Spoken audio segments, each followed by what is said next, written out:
High school is meant to be one of the best times in our lives. Freedom, friendship, and limitless potential. But for 9 girls at Otonokizaka, that time is instead filled with longing. Love Live is an idol anime following the formation, success, and disbandment of Muse, a school idol unit. What's that? Well, the school idol is like a sudden rain, here 1 minute, gone the next. Limited by time and skill, the school idol is a shooting star. They burn bright, and they burn fast. Over 2 seasons in a movie, Muse only exists for a year. One of the best years for any of these girls, and yet they learn to let it go, a deeply courageous act. So how do they do it? How do they find the courage required to dream, to make it a reality, and finally, to let it go? Before we can engage with Love Live, I'd like to discuss its intended audience.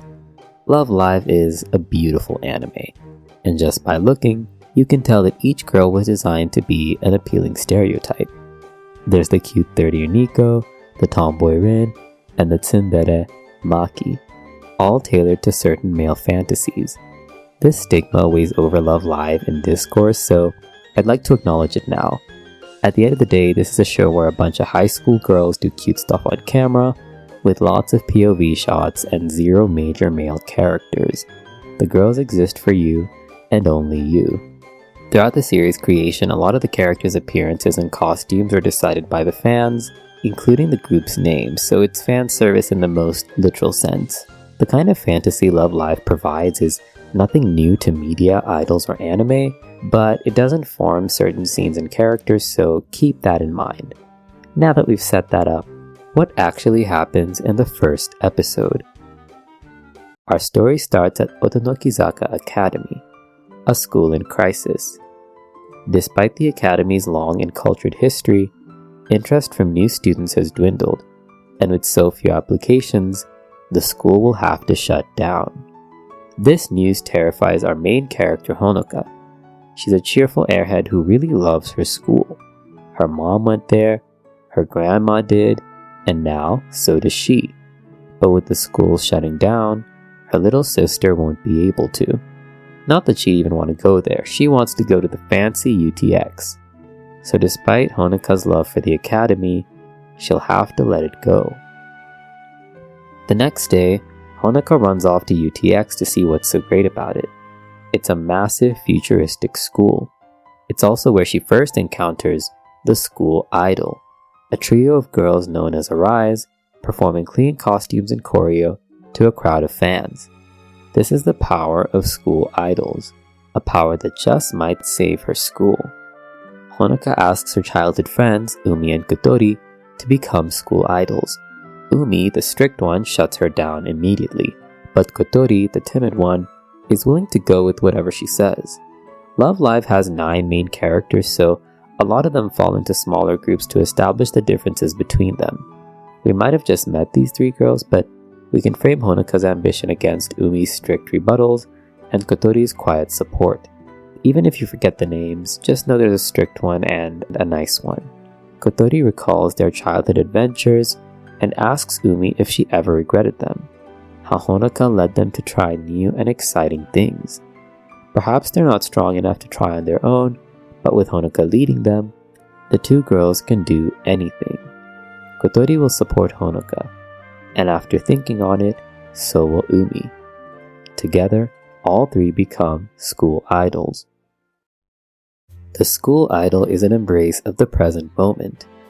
As second-year students, Honoka and friends have 2 years at most to perform, but their passion for Otonokizaka is one they want to share, so the 3 girls will perform to save their school.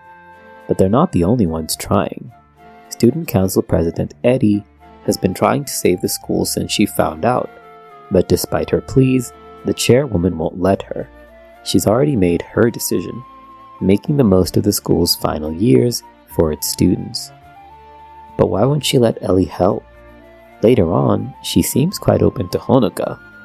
Well, that's because the girls could not be more different. While Honoka wants to save the school out of passion, Ellie wants to save it out of duty. I really tried to pick between Eddie and Ellie. I'm just gonna keep switching, I'm so sorry.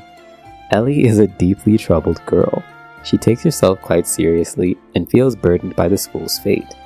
This is not the case for Honoka, who used the school's fate as an opportunity to try something new. For one character, it's a burden, but to the other, it's liberation. When Honoka proposes the school idol club, Eddie's completely against it. At first, she brings up the rules, but Honoka knows there's been exceptions. Regardless, Eddie just won't allow it. She echoes the chairwoman's words. Focus on what you want to do with the time that's left. The scene ends with both groups at a stalemate, unable to do what they want, with Eddie standing in her own way as well as Honoka's. Honoka's passion leads into the series' first song.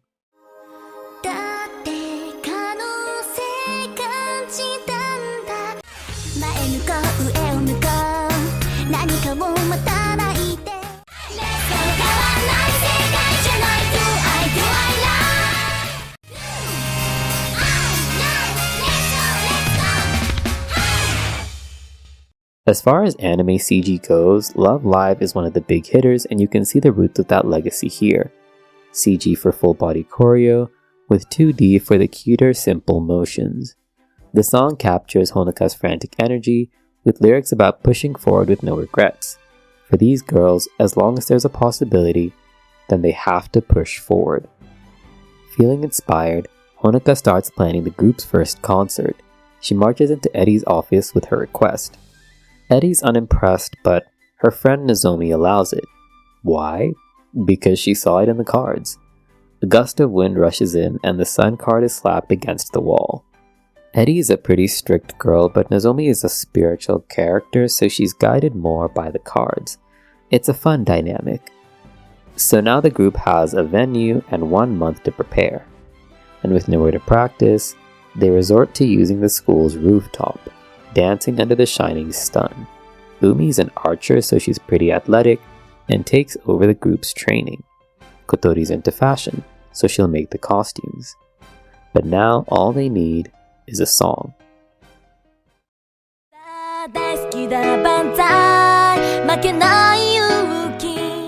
Hidden away in the school's music room, a lone girl plays the piano. Meet Maki, a redhead tsundere. Honoka's drawn to her by her voice. If anyone can write their song, it's gonna be her. But Maki doesn't like idol music. She's above that. So, Honoka asks her to do a push-up. Random request, but seems easy enough. Alright, well, how about a push-up while smiling? That turns out to be a little harder. Yet idols do so much more. Singing and dancing with a smile for an entire performance. Understanding the power of idols, Maki reluctantly writes them a song. The final thing the girls will need is a name.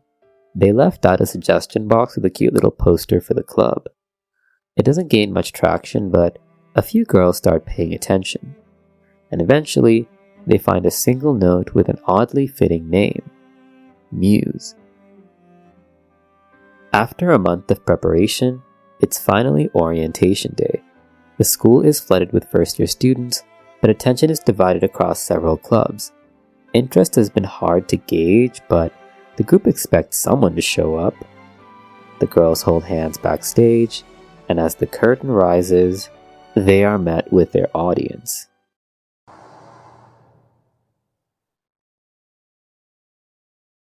Absolutely no one.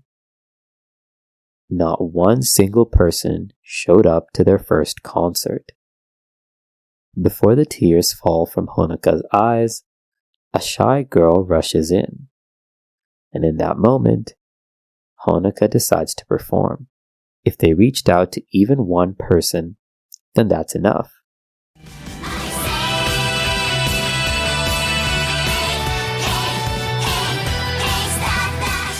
Throughout the song, one by one, future members of Muse begin to stream in, carrying their own intentions.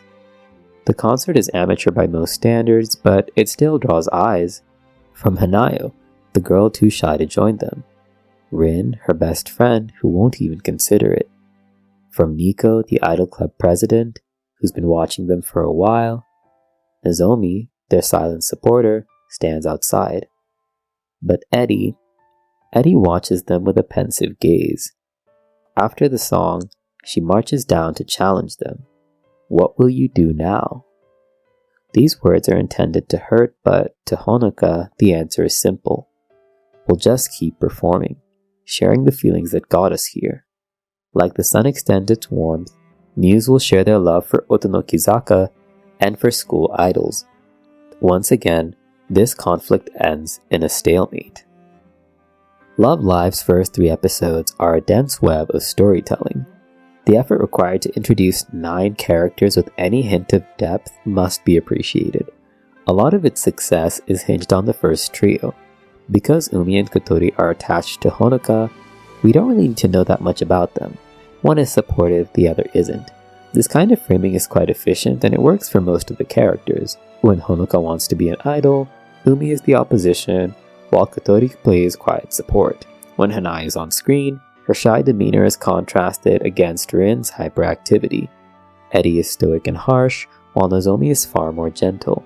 These contrasts help each character stand out and prevent any grouping of them from blending together. This is also what makes Nico and Maki so interesting, because they're often presented alone. In just 3 episodes, you can think of something to say about each of them.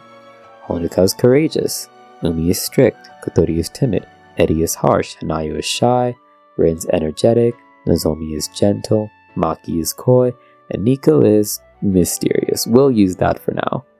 We see these sides of them repeated over and over to keep them familiar and recognizable.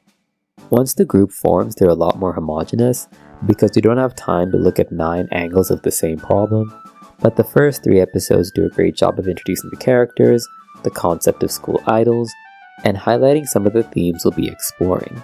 It also introduces the sun motif, which will be important moving forward. If any of this sounds interesting, I recommend watching the show because I've shared more than enough for you to know what you're getting into, and the only warning would be that the show is a lot more male-gazy than it may appear, so just keep that in mind. It will keep happening. The road to Muse's formation is some of the series' best writing. Every new member is touched by Honoka's warmth and comes to realize their dreams through school idolhood. All new members start the season burdened with regrets, dreams unrealized, or desires unspoken. For these girls, Muse is not just a group but a moment. So let's explore how each member lets go of the past and embraces Muse. Hanayo had always wanted to be an idol, ever since she was a child, but due to her shy demeanor, she lacks the courage to pursue it. Thankfully, she's always had Rin to rely on, an athletic girl with short hair. She might have the strength of an idol, but perhaps not the look. As second-year students, they share a class with Maki, the lonely girl in the piano room. All 3 girls have the desire to be school idols, but lack the required support.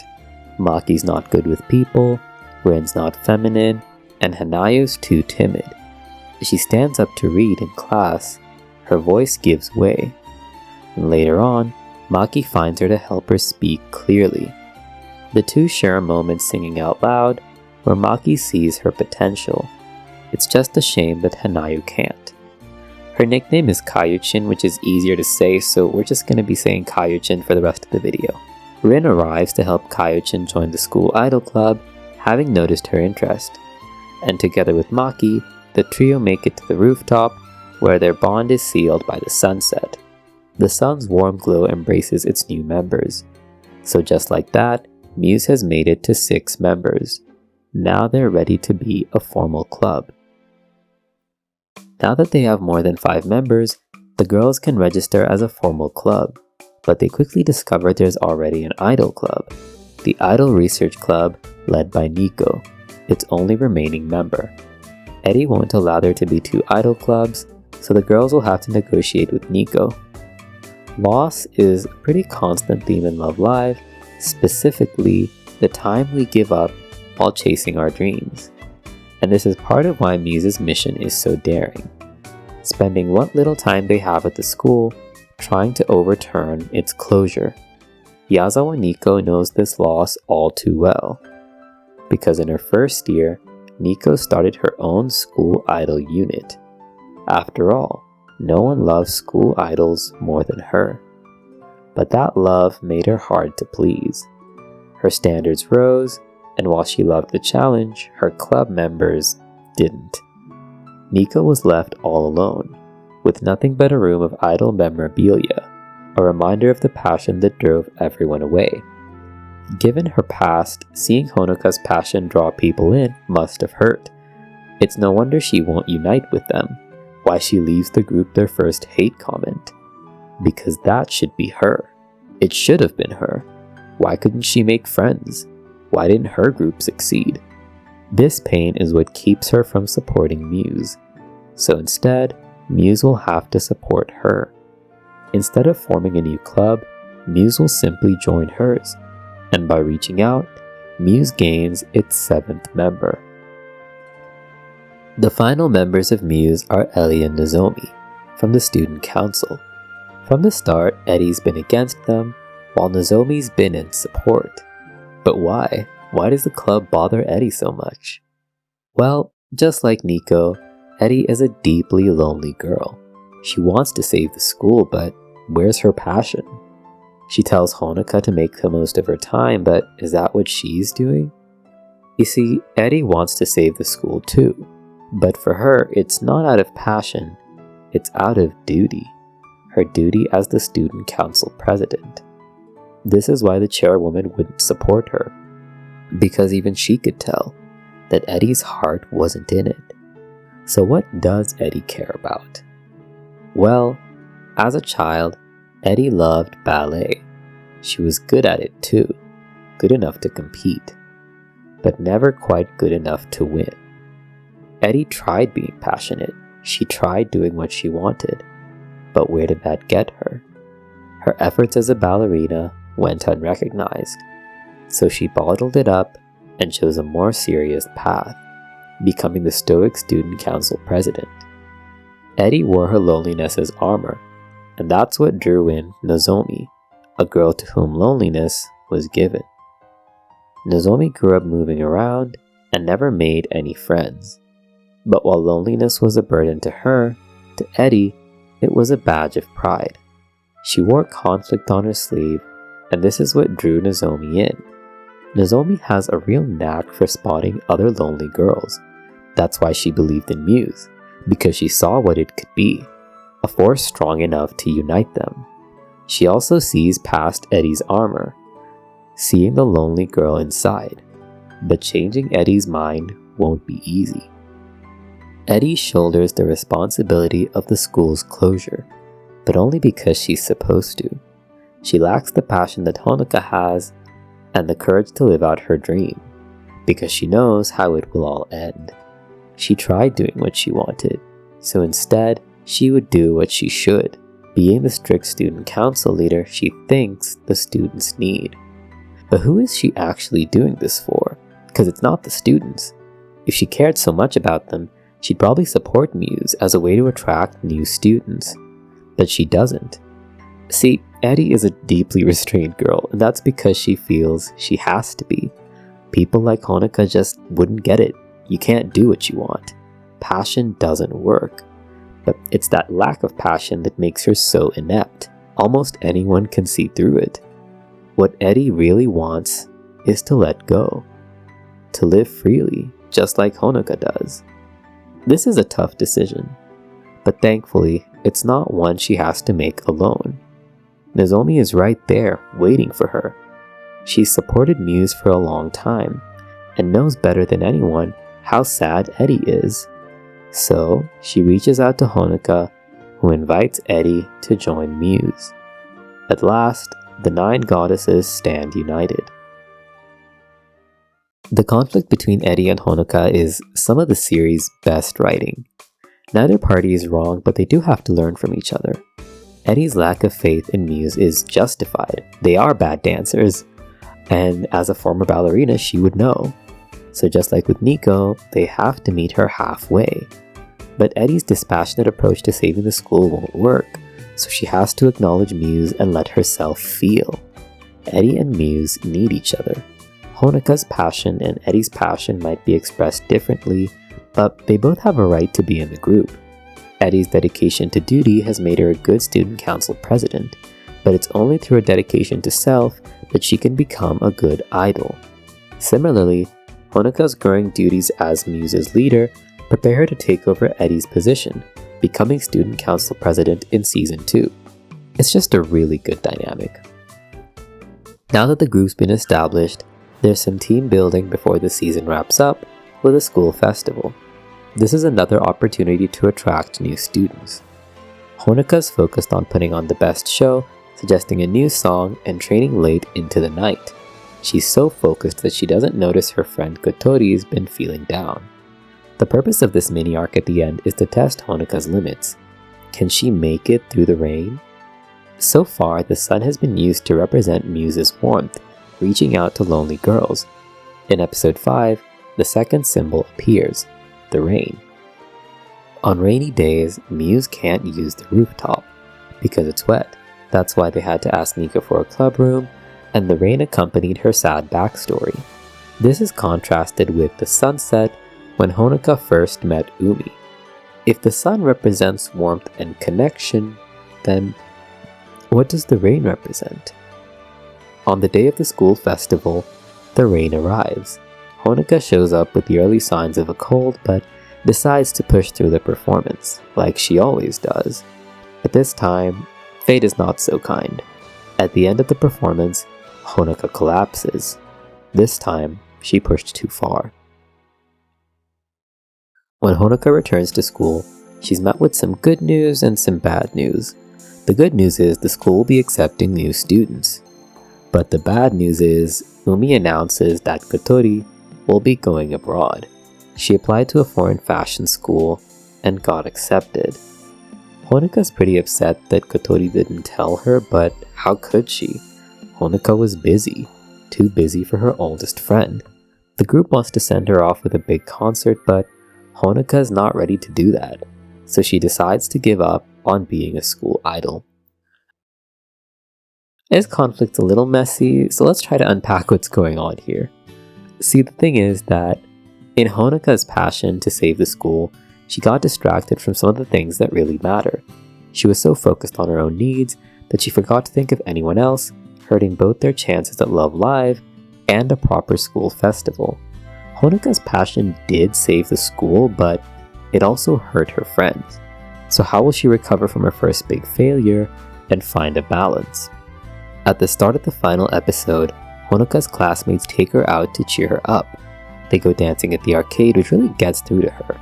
Doing the steps takes her back to her days practicing with Muse, and she realizes that perhaps all that work didn't come to nothing.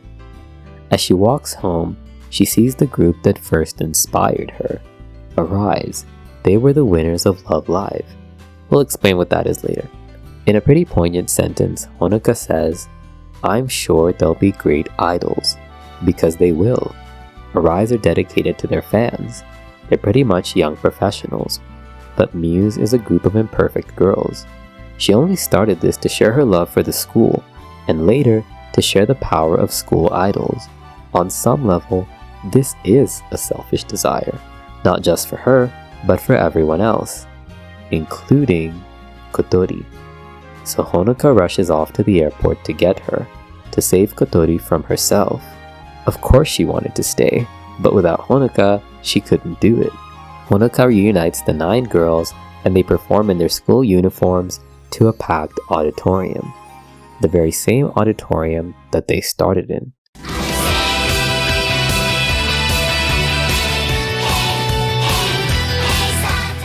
The miracle of Muse is just beginning.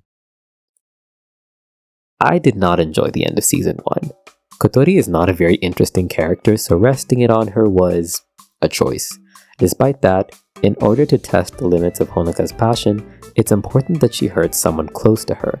Kotori's always been the doormat of the trio, so it makes sense she'd be too timid to turn down fashion school, while also too timid to tell Honeka she was going too far. I don't think turning down fashion school is the smartest choice, but I mean, it works for the story. It's just a very tired trope to me. コニッコニー、あなたのハートにニコニコニー、笑顔を届ける矢沢ニコニコ、ニコニコのえ、のえ、のえ、のえ。 The new year welcomes Honoka as the new student council president.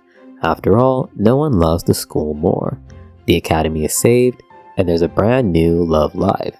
What is that anyway? Why is it called Love Live? Well, Love Live is a massive school idol tournament, the biggest in all of Japan. Winning this tournament would likely have guaranteed their school's safety, and was a partial goal in Season 1. This isn't like Aikatsu or the Pretty series, so trust me, the tournaments are not that important. This time, the groups will be competing based on region, so Muse will have to face Arise. When the news reaches them, Honoka shocks the group by claiming that they don't have to participate, and here we realize that her wounds have yet to heal. But once again, Honoka can't see past herself, because as winter comes to an end, the coming spring will usher in new students, meaning the old ones will be gone.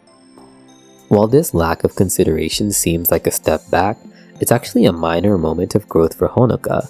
She doesn't want to push too hard like she did last time. Honoka was too scared to voice her wishes, having learned their limits last season. Out in the rain, the third years explain their worries. The rain is a symbol that represents loneliness, misalignment, and disconnection between the girls. Once she's heard them out, Honoka understands that her desires align with theirs. So with a loud yell, she clears the skies and declares that Muse will win Love Live. To get ready for Love Live, the group go to Maki's second vacation house in the mountains. It's a pretty cute episode where they're paired according to the subunits. For context, they sometimes sing in trios outside the anime, and these episodes are always fun because we get to see their new dynamics explored. They split into 3 major groups, one to design costumes, one to write lyrics, and one to make music. The first group features Nico, Maki, and Eddie, the most socially challenged girls. I think they're all pretty similar, and I appreciated getting to see them together. Maki and Nico have my favorite dynamic in the series, since she's so unimpressed by Nico's antics, allowing them to speak directly, even with an age gap. The second group features Kotori Hanayo and Honoka. It's the 2 shy girls with the loudest one. They're all very wholesome. The third group is Nozomi, Rin, and Umi. I'll be honest, I don't really find their dynamic quite charming, but the closest that I could draw between them is that they're all caretakers to the other characters. I did like their scenes together though. It is a very fun episode, there's just not as much to summarize. By the end, the group inspired Maki, Umi, and Kotori to make a new song and outfit, so it's time for the girls' next stage. For Muse's next performance, Arise invites them to meet. Here we get to see UTX, the fancy school that gave us Arise. The purpose of this meeting is to acknowledge Muse as their rivals. Despite winning the last year, their leader, Tsubasa, declares that they won't lose to them, a remark that Honoka returns. The 2 groups could not be more different, but that's what makes them perfect rivals. Each is born from their own circumstances. Muse was formed by 9 girls reaching out to each other and expressing selfish desires. We don't know how Arise formed, but they do reflect the polished image of 3 girls doing their best for the fans. On the day of the performance, Arise completely blows Muse away. Just as expected, their concert's incredible. But Honoka already knew that. They all did. So she encourages her group to simply do their best. Make the most of this opportunity. The present moment is all that matters. While they don't defeat Arise, they do make it to 4th place, just enough to get through the first round. After the first round, the girls start preparing for the preliminaries. Now I know you're thinking, didn't they just lose to Arise? No, that was the first round. They only have to beat them for the prelims. I know it's confusing, it's fine. Despite the girls' need for practice, Nico starts skipping. And so the girls follow her home where they meet Nico's younger siblings, who mistakenly call them her background dancers. See, to Nico's siblings, she's always been a super idol, the same girl she was in her first year. The show never stopped. And that's a ruse Nico worked hard to keep up. She couldn't bear to tell them. Being the eldest child adds a layer of maturity to her character. It also compounds the pain she must have felt when her first idol group failed. At the time, she likely had no one to share this with. She was the sole member of the idol club. Ellie and Nozomi didn't know her back then. It's a real tragedy they only got close near the end of high school. The girls recognized Nico's loneliness and put on a special show for her siblings. Nico announces her graduation from the super idol Nico to a full-on member of Muse, the group that saved her. It's a really sweet resolution and shows some maturity on Nico's part because she didn't fully acknowledge that she lied to them. She just said, well, I'm a part of Muse now, so that's what's happening. And I think it's sweet that they let her keep that part of the lie. During a second-year school trip, Rin is made the temporary member of Muse. Eddie and Nozomi step in to pick up student council work, so it falls to her. Despite having everyone's approval, Rin can't help but get self-conscious, just like she did when she became an idol. Rin's tomboy complex has been around since the beginning, and I don't love how this episode handles it, but let me just explain this to you. So, being a leader means being in charge, making tough calls and standing proud in your decisions. But pride is something foreign to Rin. She's always been a little different. As an athletic girl with short hair, Rin feels too scared to express her femininity. As a kid, she got made fun of for wearing a skirt, and she still hasn't let that go. All this time, she's been supporting Hanayo, so it's time for Hanayo to support her. For the girls' next performance, the center will be wearing a wedding dress, and Rin will not go through with it. After all, girls like her don't get to dream. Not of this. It's a typical tomboy wants to be femme plotline, but the song's pretty cute. I don't love it, but it does get some points for the Rin Hanayo plotline. Basically, Kayuchin supports her and they all say, "You can be feminine, we believe in you." It is far from my favorite episode, and I'll be honest, if the song wasn't good, I'd probably enjoy it a lot less. I'm really mixed on this one because I love Rin's personality, and I do feel that there was more we could have explored here. I'm just a little disappointed. I'm also not losing track of the fact that the only, even remotely, masculine character immediately shifted and starts wearing skirts for the rest of the series. I don't know how to feel about that. For the preliminary round of Love Live, Muse will have to defeat Arise, Japan's perfect idols. To give themselves an edge, the girls decide to perform a new song, a song they all made together. Inspired by the winter snow, the girls perform Snow Halation, one of the best songs in the franchise.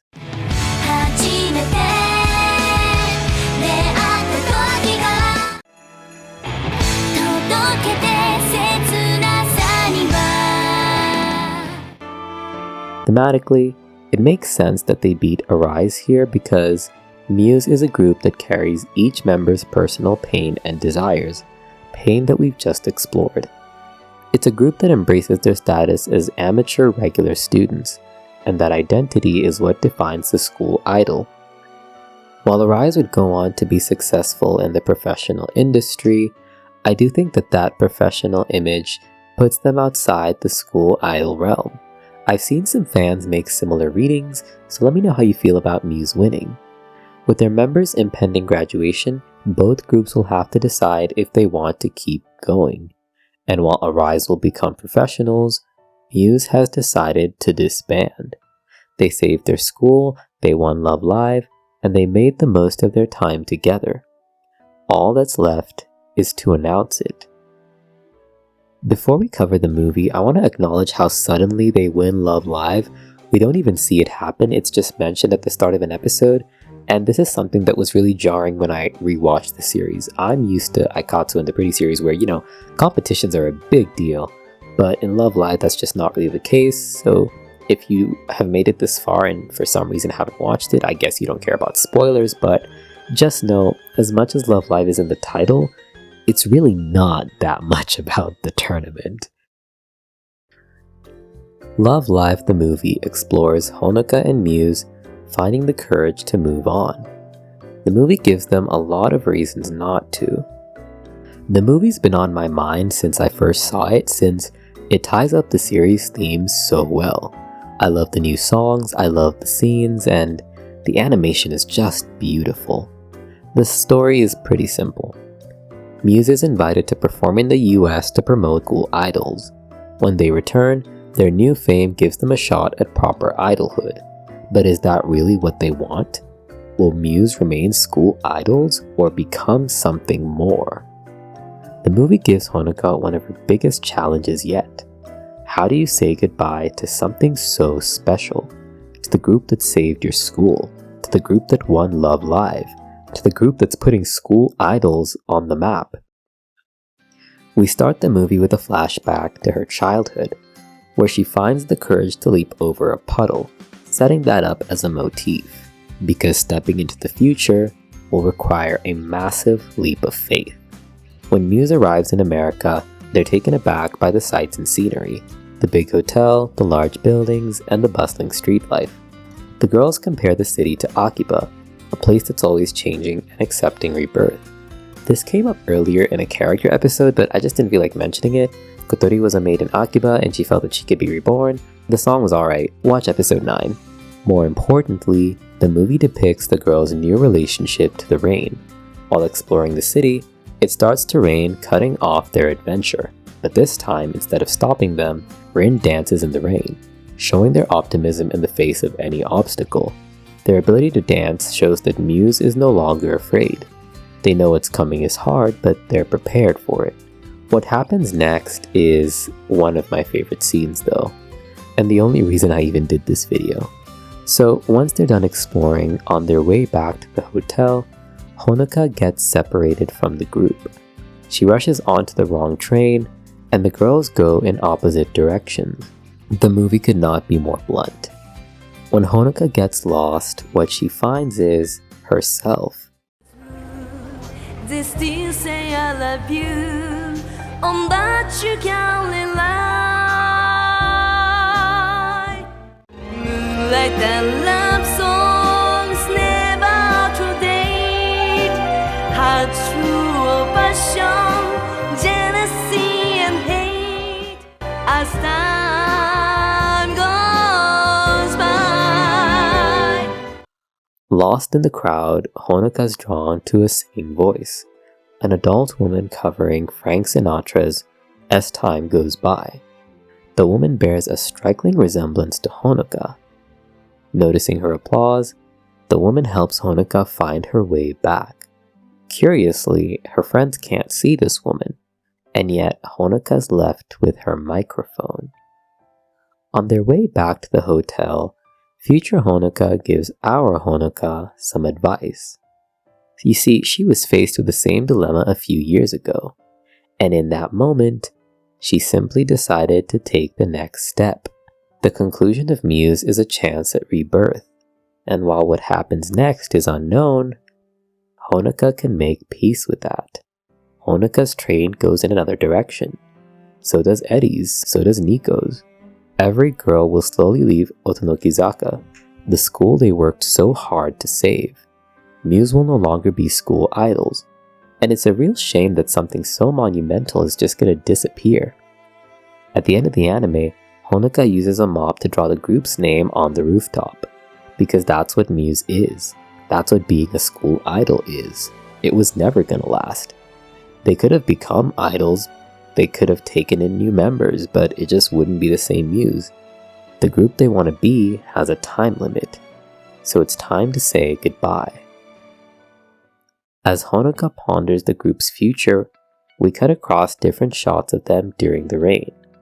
The final obstacle they must face is finding the courage to do what they clearly want to, despite their duty to the fans, and that's when Honoka's future self returns. The two shut their eyes and retreat to a lush meadow with a wide pond. Future Honoka tells her that she can fly the same way she did as a child. Remember that scene at the start of the movie? Yeah, that's what's happening right now. Honoka finds her courage and takes a leap of faith.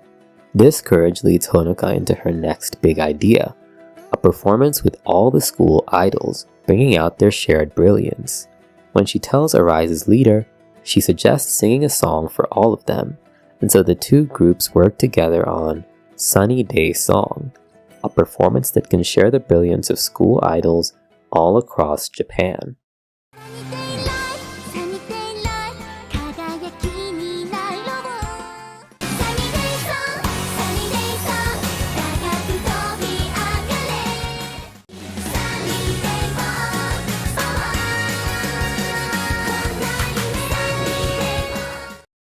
Disbanding at the peak of their popularity is a bold choice. They might never feel what they felt on stage again. The miracle of Muse might have been the greatest time of their lives, but it's a time they're willing to let go of, courageously chasing their own futures. As idols, it's a little selfish. As students, it's a little naive.